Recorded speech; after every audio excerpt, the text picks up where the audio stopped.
Olá pessoal, tudo bem?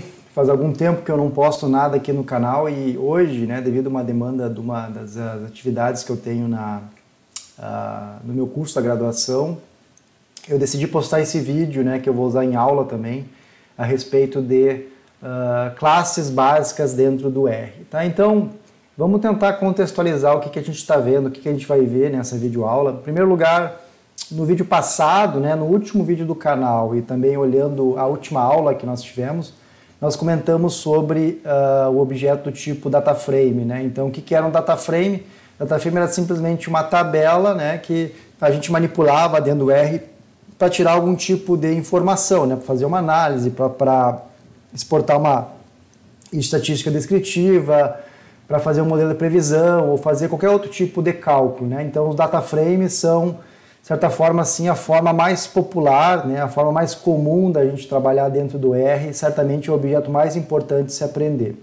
Bom, quando a gente começa a estudar o DataFrame, uma das informações extremamente importantes é que cada coluna daquele DataFrame, certo? Ele vai ter uma classe diferente. Então, quando você importa os dados de uma planilha Excel ou da internet ou de algum outro lugar, esses dados eles são transformados em objetos básicos dentro do R. Tá? Então, vamos dizer que você tem lá um vetor de preços de uma ação qualquer, ela vira um vetor numérico dentro do DataFrame. Ao mesmo tempo que quando você tem uma sequência de datas, ela vira do tipo date, que são datas, um objeto do tipo data dentro do R. Bom, por que funciona assim, pessoal? Porque quando a gente começa a fazer manipulação desses DataFrames ou das colunas do DataFrame, é de extrema importância que a gente tenha a classe correta, tá? Então, cada classe de objeto dentro do R vai ter propriedades diferentes e vai ter um comportamento que vai ser diferente, tá? Então, nesse vídeo que vocês estão vendo agora, o que nós vamos fazer eu vou descrever as classes mais básicas dentro do R e também dar algumas indicações de como é que a gente pode fazer a manipulação delas, certo? Então, a primeira coisa aqui, eu abri um script dentro do RStudio, tá? Se não ficou claro como é que a gente faz isso, dá uma olhada nos outros vídeos na sequência desse playlist. Mas a primeira coisa que eu vou fazer, eu vou importar alguns dados aqui dentro do meu código e vou usar meu pacote batgetSymbols, tá? Que é um pacote... Ó, eu nem tenho ele instalado, para tu ver como eu não uso muito essa é a minha instalação do Windows.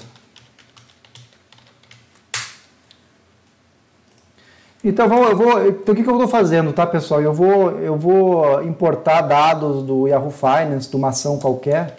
Vamos pegar uma ação aqui. Deixa eu pensar. Vamos pegar a ação da controladora do Itaú. E vamos pegar a de 2015.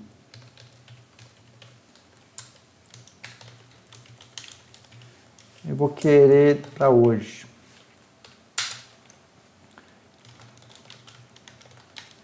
Então eu vou fazer bem rápido aqui essa importação, certo? Se ficou alguma dúvida, pessoal, eu tenho um vídeo só sobre o batgetSymbols, tá? Vocês podem olhar. Então, first date, last date, last date. E aqui eu vou querer o segundo elemento, tá? Então, se ficar alguma dúvida sobre esse código aqui para baixar os preços, vamos dar uma olhada no que aconteceu. Então, deixa eu carregar aqui também o batch library, o tidyverse. Perfeito. Então, aqui as mensagens já me mostram que deu tudo correto. Eu consegui 96 de preços válidos.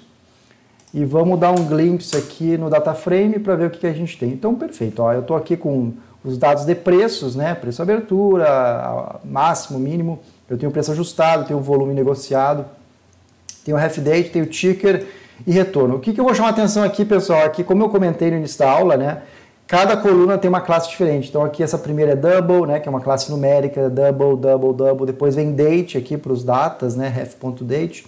Depois o ticker virou um caractere, depois vem o hat.adjustPrices e hat.forwardDate. closing prices, certo? Então, vamos começar o nosso exemplo, tá? O que eu vou fazer? Eu vou pegar esse data frame que eu acabei de baixar e vou fazer alguns cálculos, né, para diferentes formatos dos nossos dados, certo? Então, a primeira classe que eu vou comentar com vocês, de classe básica dentro do R, é a classe numérica. Sem dúvida, é a classe mais simples de se manipular, de certa forma, né? Porque basicamente é matemática.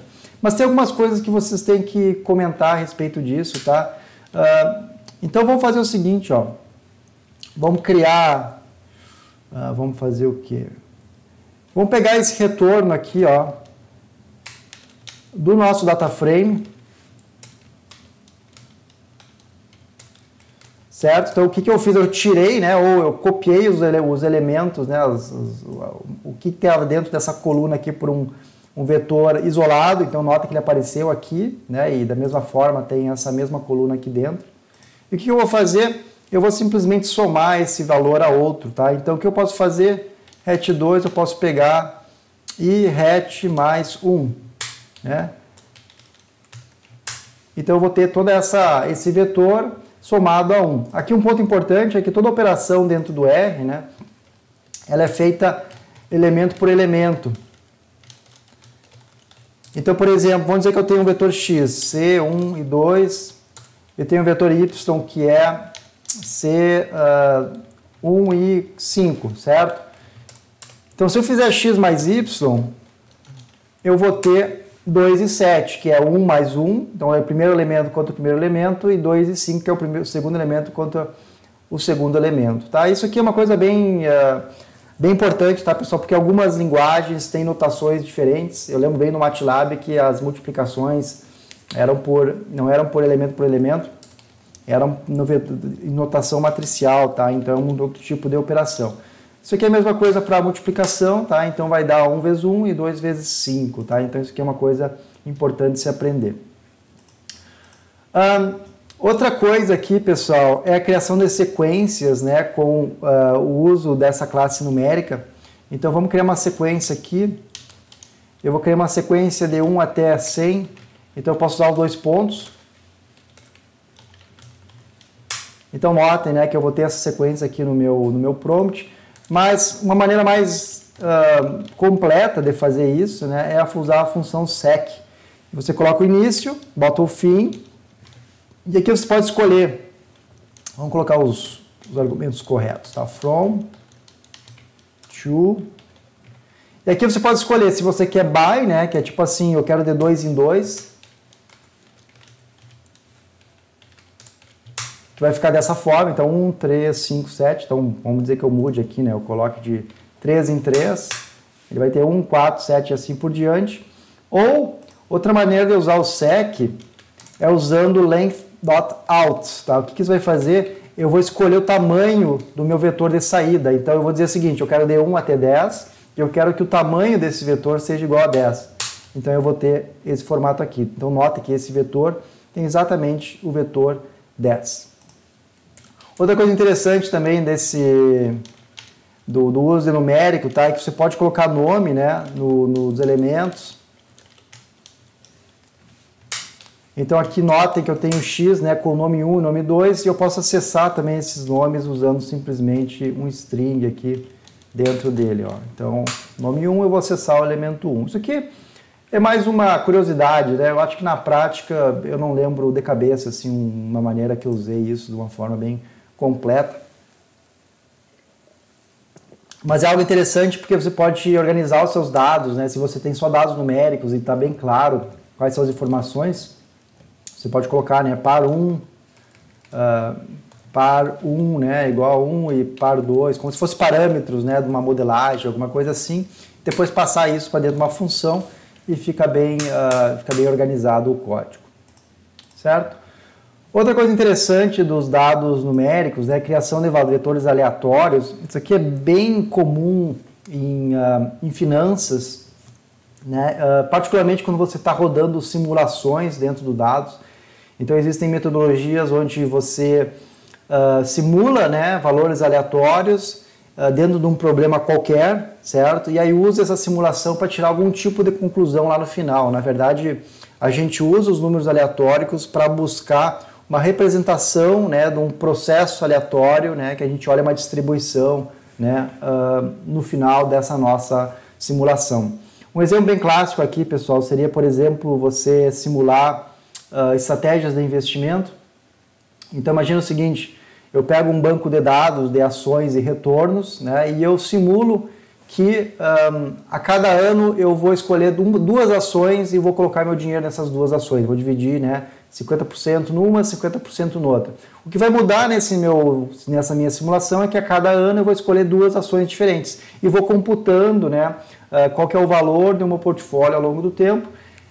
E cada simulação vai ter um valor final do meu portfólio e no final eu olho a todos esses conjuntos de valores finais. Então imagina, eu simulo isso 5.000 vezes, né, e vou ter uma distribuição lá no final. Mas voltando aqui para o nosso caso, para fazer simulação de vetores aleatórios, vamos colocar primeiro o caso entre 0 e 1, então x igual a runif, e aqui é um número que você quer de vetores aleatórios, Então, nota, ele me deu um vetor tamanho 100, deixa eu botar o n aqui. Eu posso, inclusive, escolher o mínimo e máximo, né? Mas, em geral, a gente usa geralmente para 0 e 1 mesmo, tá? Isso aqui pode ser, inclusive, probabilidade, se você quiser. E nota que cada vez que eu rodo, ele vai me dar números diferentes, obviamente, né? Porque é uma semente aleatória dentro do próprio computador. Eu posso fazer o mesmo exemplo para rodar entre 0 e 1. Vamos ver. Desculpe, entre 1 e 10. E ele vai me dar, nota que ele usa uma distribuição contínua, né? Então ele pega valores quebrados, vamos chamar assim. Outro também que é muito comum, pessoal, é a distribuição normal, né? 0 e 1. Então é R norme. Eu vou querer 100, eu vou querer uma média igual a 0 e eu vou querer um SD igual a 1, que é o desvio padrão, né? E aqui eu vou ter o meu valor. Então aqui não dá para perceber muito, tá? Mas se a gente colocar um histograma desse valor de x, vai aparecer claramente que isso aqui é uma distribuição normal, tá? Deixa eu... Só um pouquinho, acho que está aparecendo aqui na minha figura. Vamos tirar isso aqui para fora. Então esse aqui é o histograma de x, né? Notem que ele tem exatamente aquele formato, né, do bell-shaped curve, né, que a gente vê dentro da nossa estudo em estatística. Se eu aumentar aqui, pessoal, ele fica mais parecido ainda. Vamos colocar 100.000. E aqui, aqui realmente começa a aparecer mais uma distribuição normal, está centrada em 0, que é a média dela. Depois tem o desvio padrão igual a 1, né, que ela vai crescendo aí de outra forma. Perfeito, pessoal. Uma coisa que faltou aqui, que eu lembrei agora, né, é criar grupos baseados em numérico. Então, imagina o seguinte, né? Vamos pegar esses dados aqui do RET, tá?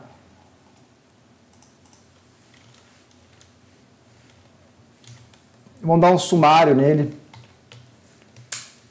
Então, eu tenho o mínimo, primeiro quartil, mediana, média, terceiro quartil e máximo, né? E tenho 7 NAs aqui no meio desses retornos. Então, o que eu posso fazer? MyGroup, eu posso simplesmente usar uma função chamada cut, tá? Que ele vai basicamente quebrar o meu vetor numérico, né, em intervalos diferentes e vai colocar um nome para cada intervalo. Então, breaks aqui, show more points single number. Eu posso quebrar em 10 intervalos diferentes e notem que MyGroup é simplesmente os grupos que eu tenho, tá? Ele colocou vamos chamar assim, essa nomenclatura básica, mas existe uma maneira de colocar o nome também do grupo, né? Então, tipo, grupo 1, 2, 3, 4, 5, ou mínimo e máximo, desculpe, grupo menor, grupo maior, ou algo nesse sentido.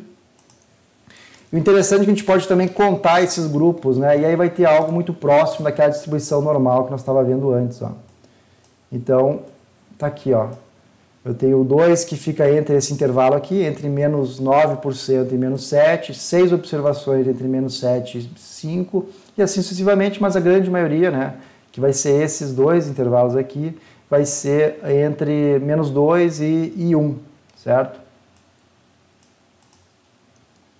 Então, pessoal, para numérico seria basicamente isso, tá? Eu tô simplificando bastante coisa aqui para deixar um pouco mais menor esse vídeo, mas se vocês querem aprender um pouco mais sobre numérica, eu tenho muito mais operações dentro do próprio livro, certo?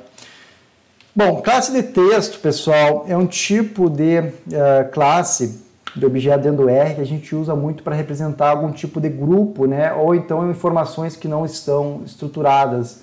Então imagine o seguinte problema, né? Você está trabalhando num departamento de vendas de uma empresa, você tem uma página do Facebook e você quer tirar as informações, né, que as pessoas postam na página do Facebook e com isso tentar fazer algum tipo de relação com as vendas da empresa, tá? Então é um típico problema onde os dados, as informações não estão estruturadas e elas entram dentro do R como um string, né, como um texto, e é papel seu fazer essa manipulação. Então o que eu vou fazer? Ó, eu vou pegar os tickers, não é pegar tickers, vamos pegar um caractere aqui.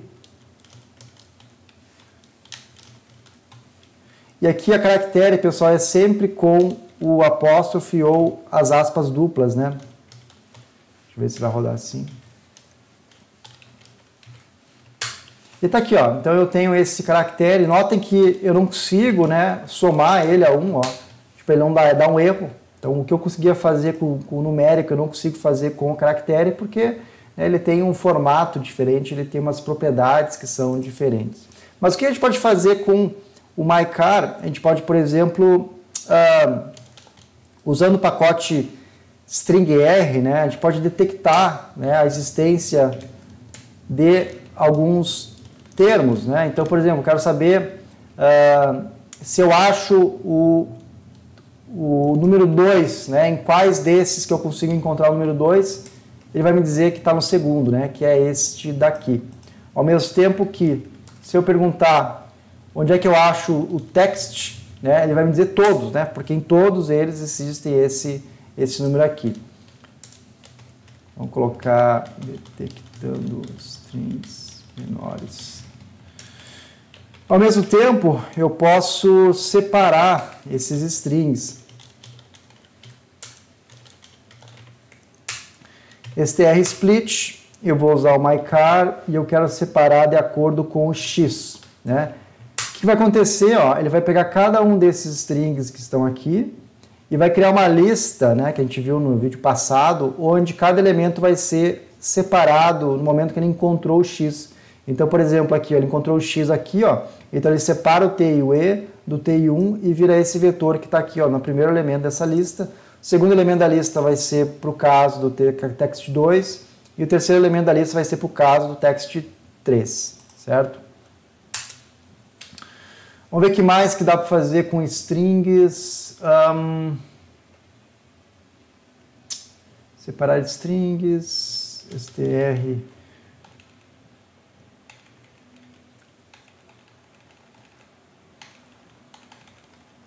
Eu posso também, né, mudar. Eu posso substituir um string. Então, o que eu quero? Né? Eu quero substituir o valor text, vamos dizer, por o valor em caps, certo? Aqui um ponto importante, tá, pessoal? Que como eu estou usando um valor fixo, né, de texto que eu quero ver, eu tenho que colocar essa função fixa aqui, tá? Porque por default, né, quando a gente usa esse pacote string R, ele está usando o regex, tá? Que é regular expressions, que é uma maneira de você encontrar padrões dentro de texto, né? Que claramente não é o momento da gente conversar sobre isso, mas lembrem disso, que quando você quer verificar ou buscar um padrão claro e direto, né? Por exemplo, aqui que é text, né? O string test, tem que colocar essa função fix daqui na frente. E aqui ele já fez o nosso replacement, né? Então ele trocou essas palavras em todos eles. Então, string, pessoal, é uma maneira bem prática assim, de dar uma limpada naqueles dados de texto, né? Ou isolar algum tipo de informação. Isso é algo bem comum. Bom, vamos em frente. O fator ele é criado, né, pela função factor. E o que ele funciona? Ele simplesmente vai pegar dados e vai construir algum tipo de grupamento. Então, você pode colocar assim, solteiro, né, vamos dizer que tem os dados, né, que eu tenho o nome da pessoa e eu tenho se ele é solteiro ou se é casado.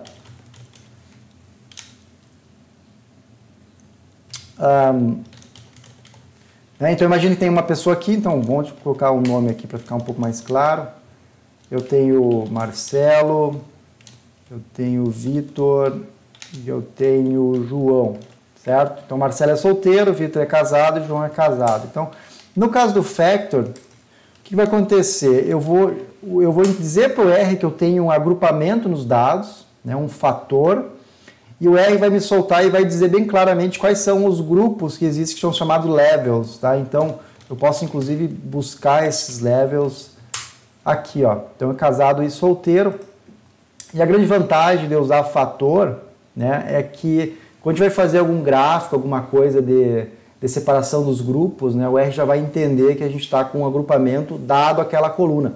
Inclusive, em muitos casos, quando a gente passa um string, né, em vez de ser fator, a gente passa um texto, né, o R ele automaticamente ele faz essa conversão para o fator. Uma coisa interessante com o fator é simplesmente fazer contagem, né, com a função table, então ele me conta aqui o casado e solteiro 1, certo? Então fatores, pessoal, é bem simples, tem outras propriedades também, mas eu não vou me estender muito aqui. Vamos para o lógico. Aqui, pessoal, o que eu vou fazer? O lógico, tá? Eu vou usar aqueles retornos que eu tirei lá em cima. Então, note que aqui em cima eu tirei o retorno ajustado desses nossos dados, né? E eu vou simplesmente fazer um teste. Eu quero saber quantos deles que são maiores do que 0. Então, note que isso vai me dar um vetor do tipo lógico e que ele vai ser verdadeiro e falso de acordo com o encontro ou não dessa propriedade, né? Do fato dele ser 0. Inclusive, eu posso fazer até alguns testes. Se eu tirar a média eu vou ter a proporção deles. Ó, aqui deu NA, pessoal, porque num desses valores aqui é NA, tá? Então, o que eu tenho que fazer? Eu tenho que dar um remove NA. Então, eu tenho que mais ou menos 50% dessa base de retornos, ela apresenta um retorno maior do que 0, tá? O que é algo bem esperado, na verdade, tá? São retornos financeiros.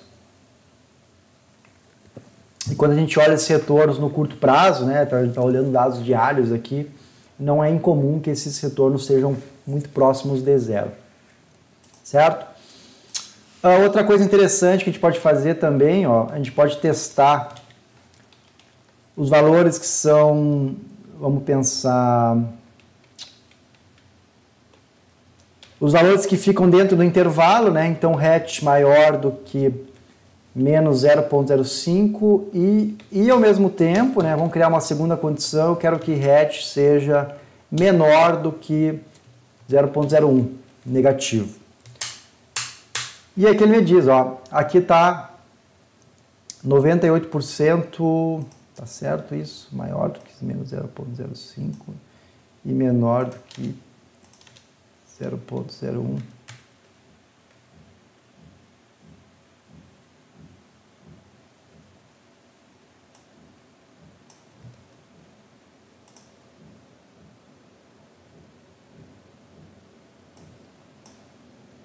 Opa, eu fiz alguma coisa errada aqui, acho que vou ter que pegar de novo esse hatch.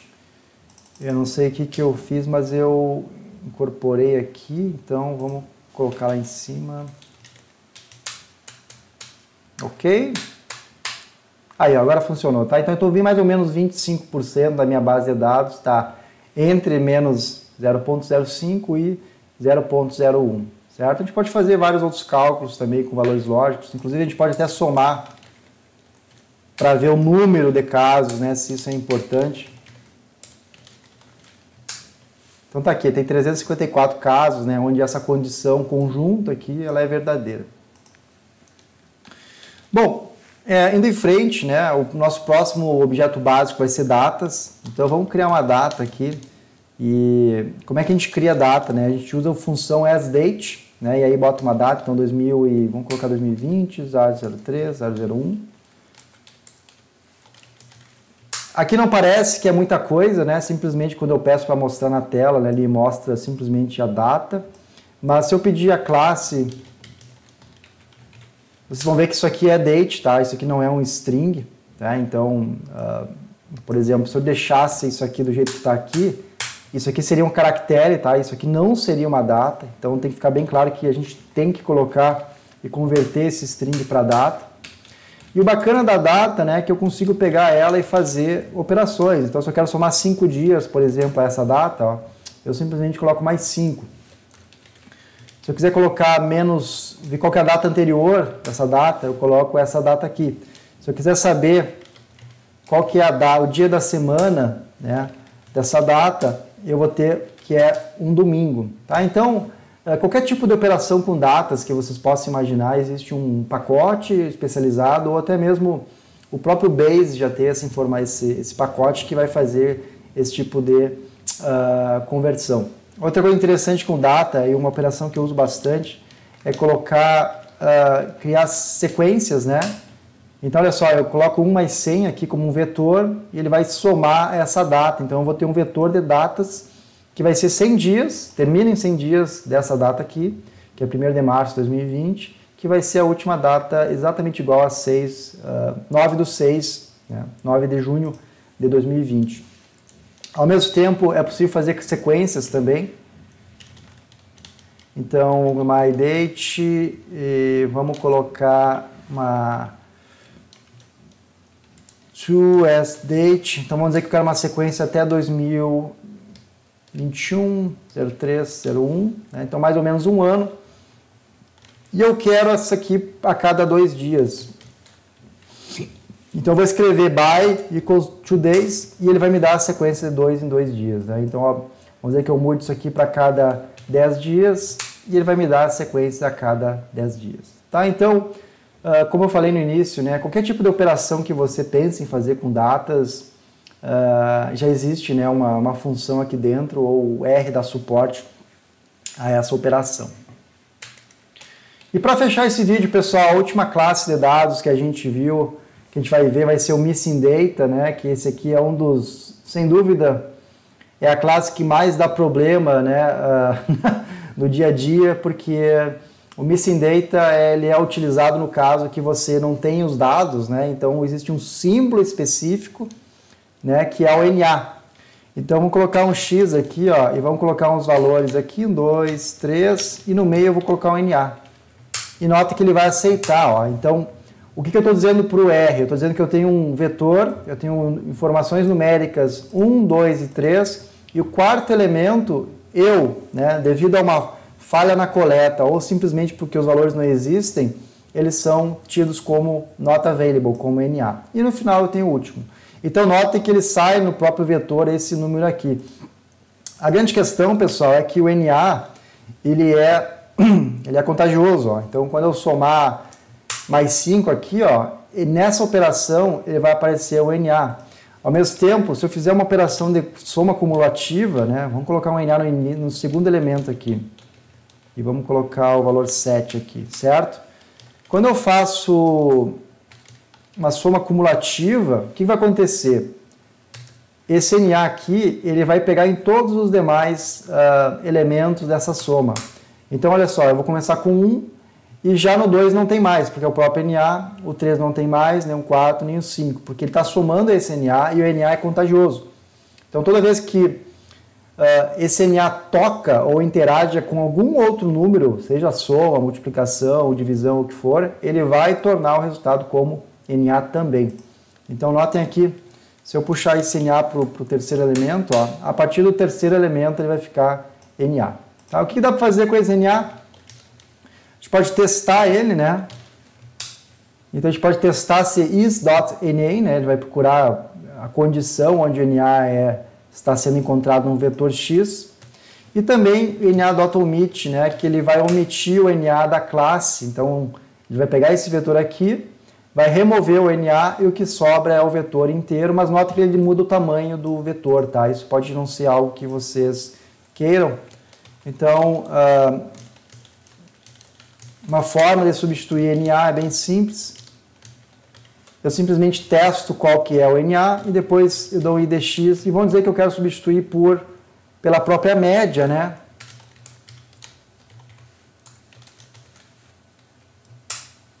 E aqui vamos ver como é que ficou. Então agora o meu X não tem mais o NA aqui no terceiro elemento, ele vai simplesmente usar uma média dos outros valores, tá? Então é uma maneira menos intrusiva, vamos dizer, de você modificar esses dados, certo? Pessoal, muito obrigado. Eu vou colocar esse script aqui no link da descrição do vídeo, então vocês podem baixar e podem rodar esse script como vocês bem entenderem. Obrigado e até a próxima.